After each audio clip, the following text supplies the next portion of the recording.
Olá, amados, a paz do Senhor Jesus, tudo bem? Graças a Deus. O amor que constrange. Meu querido, minha querida, o que você faria por quem você ama? Daria a sua vida por ele ou por ela? Daria a vida de seus filhos? Em João 3,16 diz que porque Deus amou ao mundo de tal maneira que deu seu Filho unigênito para que todo o que nele crê não pereça, mas tenha a vida eterna. Glória a Deus. Amados, o termo unigênito vem do latim unigenitus, significa filho único, e vem de unus, mais genitus, unigenitus, genitus, gerado, único filho gerado. Entende-se que Deus amou tanto a humanidade que deu o seu único filho para que todos os que nele acreditam não pereçam, não morram, mas tenham a vida eterna. Amém? Em Romanos 4,25 diz que ele foi entregue à morte por nossos pecados e ressuscitado para nossa justificação. Ele foi entregue à morte por nossos pecados e ressuscitado para a nossa justificação, para justificarmos pela graça. Existe aqui, nessas duas referências, nesses dois contextos, duas definições de um amor que definitivamente não há entre os homens. Um amor sublime, um amor raro. Um amor que entrega a sua própria vida e que entrega a vida de seu único filho. Meu amado, minha amada, você seria capaz de dar a vida de seu único filho? Por quem quer que seja? Por alguém que você ama muito? Você daria a vida de seu único filho? Ou melhor, você daria a sua própria vida por alguém que você ama? E ademais você daria ou a vida do seu filho ou a sua própria vida você daria pela humanidade? Cristo morreu por todos. Ele morreu por todos. Jesus, que é Deus, e sendo Deus, se fez homem para salvar a humanidade. Como Deus, feito homem, ele passou por todos os sofrimentos da cruz para nos dar a sua salvação. Ele morreu por nós.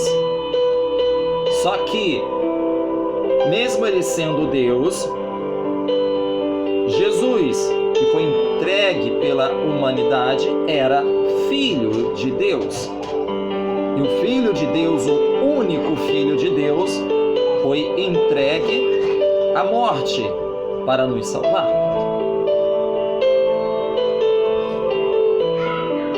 E significa dizer que ele fez isso tanto quanto para os bons, como para os maus, para os justos e para os injustos. Você seria capaz, por exemplo, de dar a sua vida por alguém que diretamente lhe tivesse feito algum mal, ou a sua família, ou alguém de sua estima?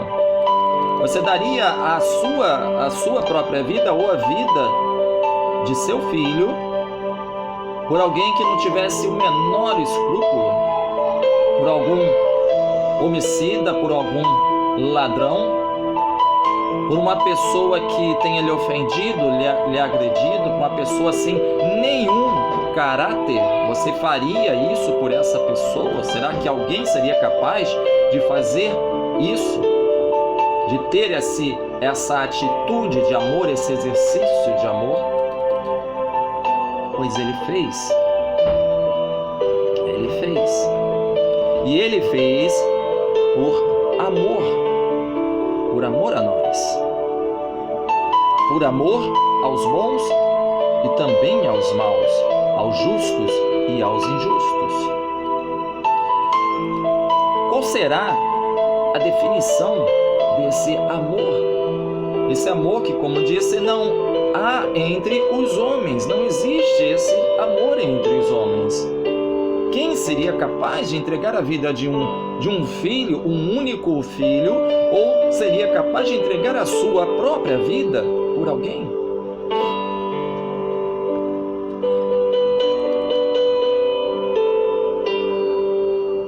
Sabe, quando você recebe um elogio que você não espera, quando alguém diz que você é especial, quando alguém me diz eu te amo, qual a sua primeira reação diante dessa circunstância? Uma reação, algo inesperado, porque você não espera, você sempre espera o pior de alguém, você nunca espera o melhor de alguém. E de repente alguém chega para você e diz: você é especial para mim, você é amado para mim. Quando alguém me faz um elogio, a primeira reação, acredito eu, é acanhamento, vergonha mesmo, mas não vergonha, é a vergonha por nós não nos sentirmos merecedores de tal sentimento. Nós sempre achamos que nós somos piores. E por que você se sente acanhado, envergonhado? Você não imagina que é merecedor desse afago? Porque, como eu disse, você sempre vai esperar o pior das pessoas. Você nunca espera que alguém chegue e diga: você é especial para mim.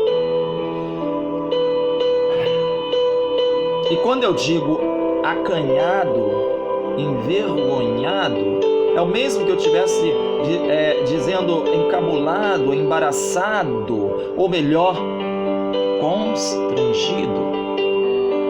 É a palavra. Logo, a melhor definição para essa maneira de amar, essa maneira que se doa dessa forma tão sublime, tão extraordinária, me parece ser um amor que constrange, um amor que embaraça, um amor que nos acanha, que nos envergonha diante de nós mesmos, que nos faz, que nós não nos sentimos merecedores. Por isso nos acanha, por isso nos constrange. É um amor que nos constrange, um amor que dá a vida de um filho ou a sua própria vida em detrimento de uma outra pessoa, de uma outra vida. E comparando ao sentimento de quem recebe um elogio inesperado, da mesma forma, quando recebemos esse amor inesperado, nós nos sentimos impelidos a reagir diante desse amor. E impelir significa encorajar, estimular. Meu amigo, minha amiga, a palavra de Deus ela é tão didática, é tão intuitiva, e a palavra de Deus foi escrita, inspirada pelo próprio Deus, ela recebe toda a sabedoria, recebe toda a diferenciação na maneira de transmitir o conhecimento, esse conhecimento que também não existe na mente humana.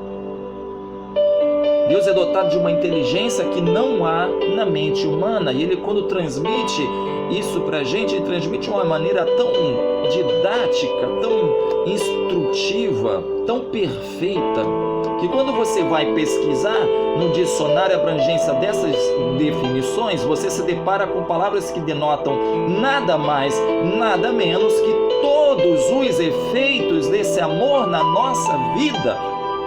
Tudo que esse amor é capaz de fazer na nossa vida, esse amor constrangedor, tudo que ele pode fazer por nós. Esse amor que nos impele, esse amor que nos move, esse amor constrangedor. E aí você vê no dicionário, você começa a esmiuçar, começa a pesquisar outras definições, você vai ver impulsionar, incomodar, comprimir, apertar, estimular.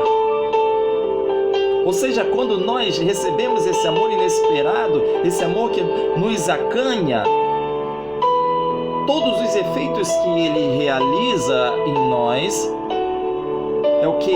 Estimular, apertar, incomodar. Ou seja, algo tem que mudar. E algo muda. E algo muda em nós. O primeiro efeito é nós nos sentirmos incomodados. Nos incomoda saber que há alguém que ama de uma forma tão sublime, tão extraordinária. Por outro lado, inversamente proporcional a esse amor, nós nos ilhamos em nossos mundos particulares, com nossas panelas evangélicas, nossos grupos tão perfeitinhos, onde todos são e pensam iguais. E nós só temos amor por aqueles que são e pensam igual a nós mesmos. Nosso amor se limita a quem escolhemos para amar. É só isso. Será que é só isso? Foi por isso que ele morreu numa cruz? Foi a isso que nós nos reduzimos? Escolher quem a gente quer amar? Amai-vos uns aos outros, como eu vos amei. E se ele me amou de uma forma tão diferenciada, não escolhendo me amar conforme as minhas qualidades, minhas virtudes ou defeitos, não me amou independentemente das minhas qualidades ou defeitos, me amou e me ama. Por que nós escolhemos quem amar? Por que nós preferimos ver os defeitos do que olhar nos olhos do nosso irmão e dizer: aí no seu olhar habita um olhar de Deus, habita um olhar de um Deus que se entregou numa cruz, que se fez tão pequeno a ponto de se transformar num homem que sente todas as dores do homem, e a ponto de se entregar numa cruz por amor. Por que não podemos amar dessa maneira? Por que nós nos ilhamos? Nenhum homem é uma ilha. Nós precisamos abranger o nosso coração para a humanidade. O segundo reflexo desse amor, o segundo efeito, é que nós nos sentimos comprimidos, apertados, como se estivéssemos num lugar tão pequeno que não caiba nem mesmo a nós. Mas aí vemos que na verdade não é o lugar que é pequeno, mas nós é que nos pressupomos grandes, gigantes, enormes diante de nossa própria arrogância, orgulho, prepotência, soberba. E aí nós nos deparamos com alguém tão grande por natureza, onisciente, onipotente, onipresente, o grande eterno, mas que se faz pequeno para caber dentro de nós, para caber aqui dentro. E isso, meus amados, é a maior prova de humildade, de nobreza, de subserviência, se fazer pequeno, se fazer simples. O que temos que nos agarrar?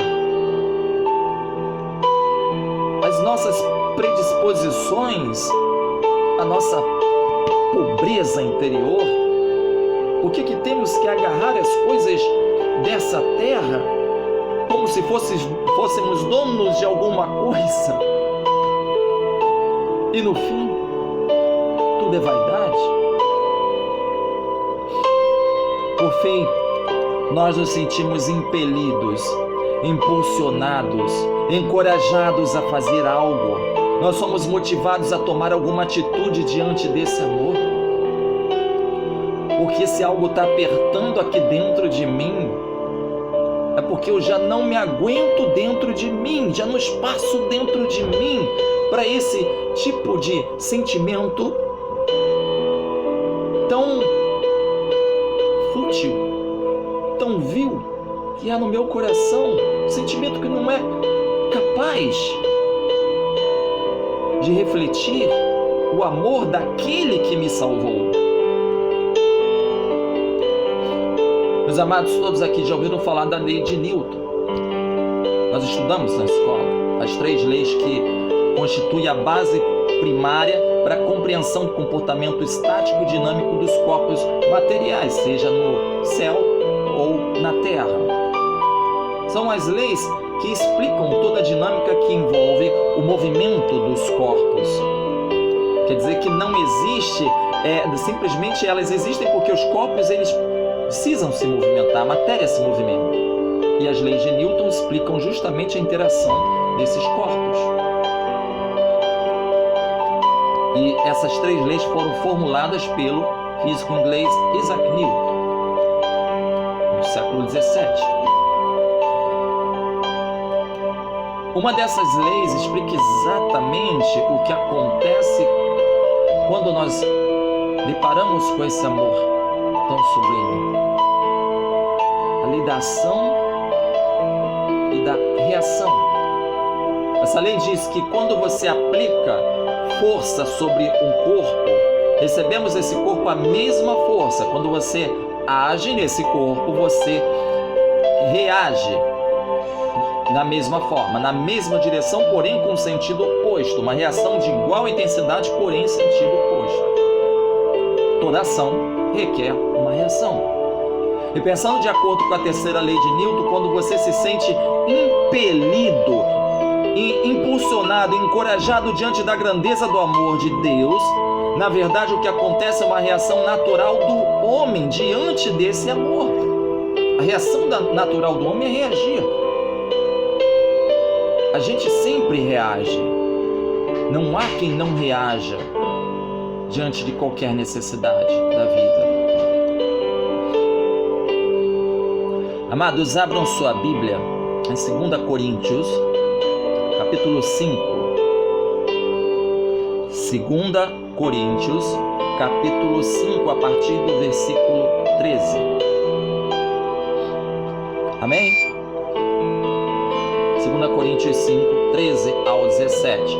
Diz assim a palavra do Senhor: porque se enlouquecemos é para Deus, se conservamos o juízo é para vós.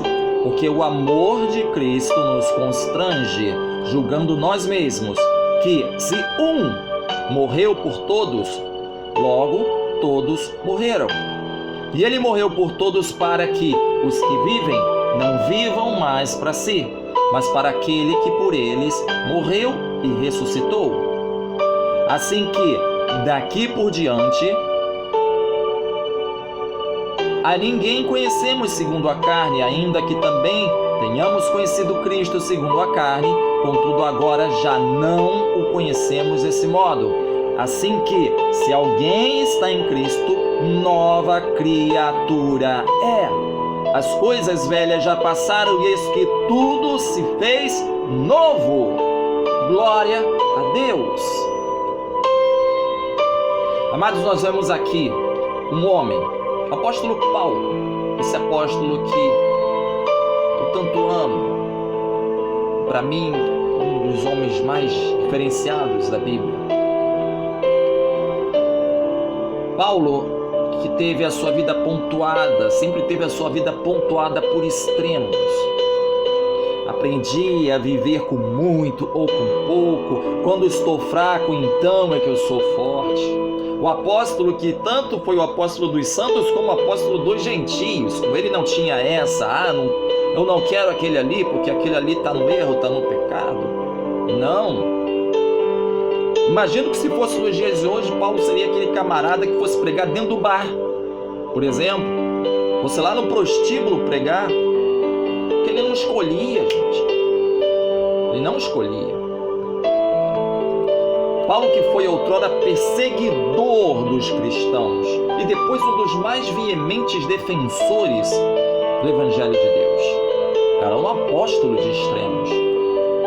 E quando Paulo afirma que o amor de Cristo o constrange, ele também é assinalado pelos extremos desse amor. Se enlouquecemos é para Deus, se conservamos o juízo é para vós. Ele morreu por todos para que os que vivem não vivam mais para si, mas para aquele que por eles morreu e ressuscitou. Juízo e loucura, vida e morte, extremos da palavra. Perder para ganhar, morrer para viver. Esse amor capaz de dar a vida de um único filho, capaz de dar a sua própria vida pela humanidade, é um amor de extremos. Quem seria capaz? E meu amado, minha amada, talvez o mundo vai entender como loucura, mas o amor de Cristo não foi louco. Só que nessa loucura toda havia sabedoria, porque a sua loucura era salvação para os homens.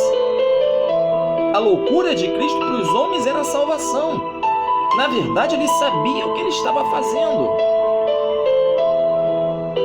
Se no momento que ele não tivesse, se ele não soubesse o que ele estava fazendo, no momento que Pedro tentou atrapalhar os planos dele, quando o soldado veio prendê-lo, e depois disso, o que Jesus falou? Retira-te daqui, Satanás. Porque ele sabia o que ele estava fazendo. Ele sabia que era preciso se cumprir aquilo. Então, para os homens, pode parecer loucura se entregar numa cruz, mas eles sabiam. Não havia sabedoria naquela loucura toda. E meu amigo, minha amiga, o mundo acha que nós somos loucos. E eu sei. Quantos me chamam de louco? Por eu agir da maneira como eu ajo?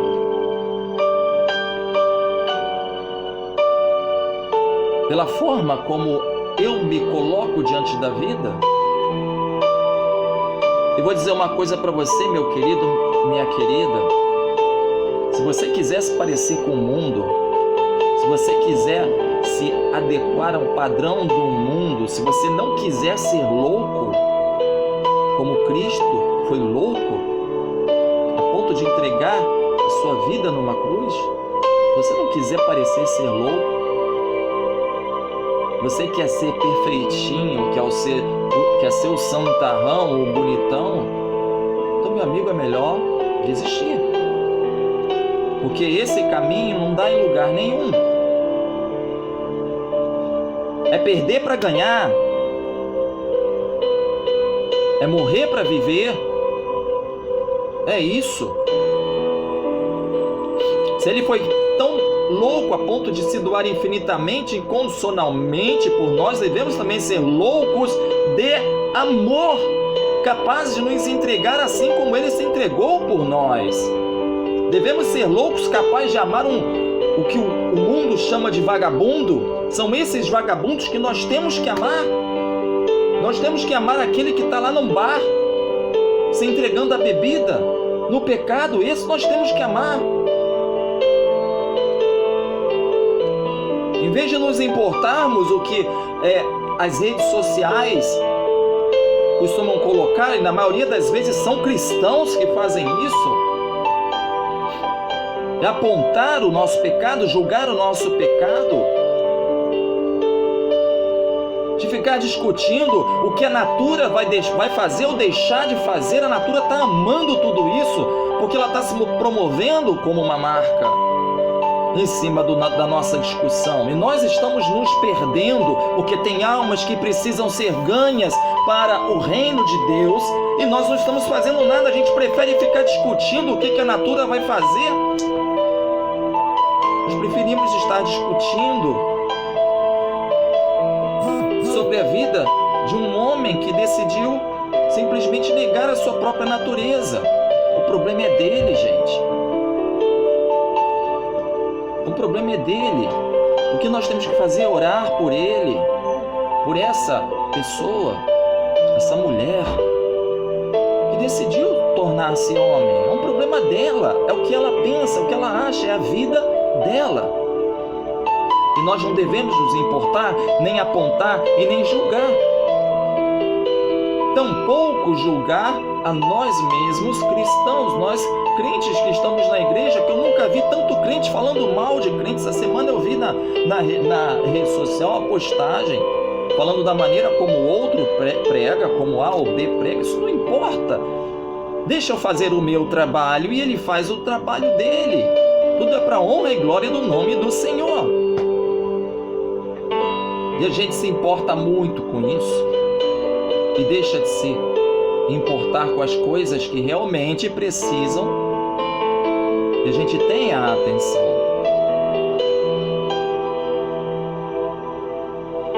Foi para isso que Deus se entregou numa cruz, que o Senhor se entregou na cruz, que deu seu único filho numa cruz, que se tornou, que se fez homem por nós, para nos dar a salvação. Por esse amor que nos constrange, que nos impele, que nos encoraja, que nos impulsiona à entrega, à doação, à subserviência, esse amor completo, esse amor total. Como nós podemos permanecer indiferentes ao maravilhoso e completo amor de Deus por nós? Um Deus onisciente, onipotente, onipresente, criador e autor da vida humana, o eterno e grande Sou, se fez tão pequeno, homem como nós, para traduzir em sofrimento e dor esse apaixonado amor. E esse amor que nos chama à santidade. A palavra de Deus diz, na carta de Pedro, que sem santidade ninguém verá ao Senhor. Sem santidade ninguém verá ao Senhor. Repita isso comigo, meu irmão. Sem santidade ninguém verá ao Senhor. Glória a Deus. Logo precisamos ser santos. E essa santidade não significa, a definição dessa santidade, ela não só está na nossa pureza de coração, mas a nossa pureza de caráter também. A maneira como nós nos postamos diante do nosso irmão. E o caminho para essa santidade é o amor. Esse amor que nos constrange, nos impulsiona a buscar e a viver em plenitude as coisas de Deus, a ser obediente, a ser fiel, a estar centrado na vontade do Senhor. Esse amor que nos constrange a abraçar e amar os nossos irmãos. Amemo-nos uns aos outros, porque o amor procede de Deus. Qualquer que não é nascido que ama e é nascido de Deus conhece a Deus. Se você não ama ao seu irmão, você não conhece a Deus. Porque o amor procede de Deus.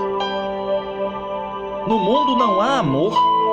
Não existe amor no mundo, nas coisas do mundo. Esse amor que o mundo prega, esse amor não existe. As coisas que o mundo prega não tem nada a ver com as coisas de Deus, porque Deus é amor. Amém? E aí, quando a gente volta na palavra de Deus, a gente volta em 2 Coríntios, quando ele diz assim, que daqui por diante a ninguém conhecemos segundo a carne, ainda que também tenhamos conhecido Cristo segundo a carne, contudo já não o conhecemos desse modo. Ou seja, Cristo esteve na terra, exerceu seu ministério na terra, só que depois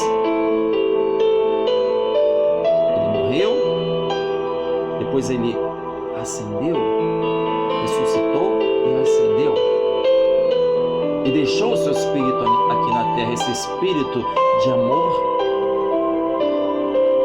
E nós agora estamos com o Espírito Santo, com o Espírito de Deus, e vai haver um dia que o Espírito Santo vai sair do meio de nós, mas enquanto o Espírito Santo está no nosso meio, nós vamos aproveitar, nós precisamos aproveitar isso, esse Espírito que nos chama a viver em plenitude o amor de Deus. Contudo, agora já não conhecemos esse modo, assim que, se alguém está em Cristo, nova criatura é. As coisas velhas já passaram, eis que tudo se fez novo. Tudo se fez novo.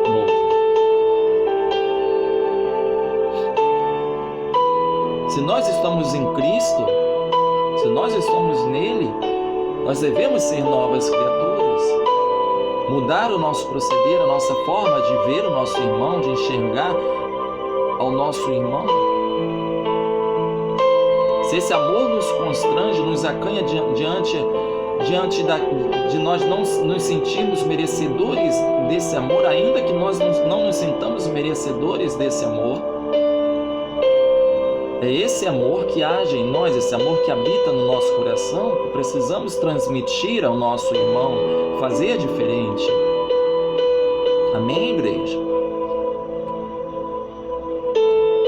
Meu amado, minha amada, se você entendeu essa palavra, entendeu a enormidade do sacrifício que o Senhor fez por mim, fez por você, entregando a si mesmo e ao próprio Filho, por amor aos homens, certamente você precisa reagir, você precisa se motivar, ser impelido, impulsionado a tomar uma decisão em prol desse amor. Tome uma decisão. Coragem. Faça diferente. Abrace os extremos. Seja louco de amor por Cristo. Não importa o que o mundo pensa de você. Nós somos separados do mundo para viver as coisas de Deus, para viver a loucura da cruz. Glória a Deus. Porque o que é loucura para os que perecem, para nós é a salvação. Glória a Deus. O que é loucura para os que perecem, para nós é salvação. Vamos fazer diferente. Vamos, igreja. Vamos fazer diferente. Tem muita gente que precisa ser salva. Um dia como hoje, um domingo como hoje, a gente vê aí os bares lotados. Quando cair a noite, um lugar, por exemplo, como Copacabana, como Ipanema, a gente anda pelo calçadão e a gente vê a zona de prostituição, aquelas pessoas que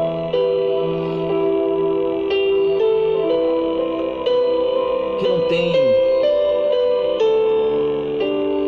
pelo que lutar, nós temos pelo que lutar.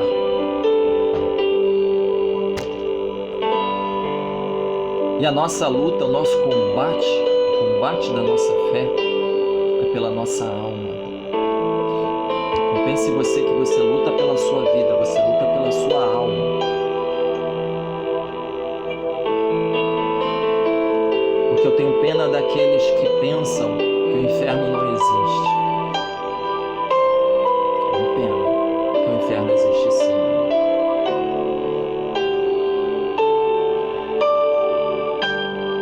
Vamos pensar aí nessa palavra, pensar nessa mensagem. Faça diferente. Faça diferente. Seja louco de amor por Cristo. Amém? Obrigado por mais essa oportunidade. Um beijo no coração. Deus abençoe rica e abundantemente. Tenha uma excelente semana em nome de Jesus. A alegria do Senhor seja a nossa força. Amém? Um grande abraço, fiquem na paz.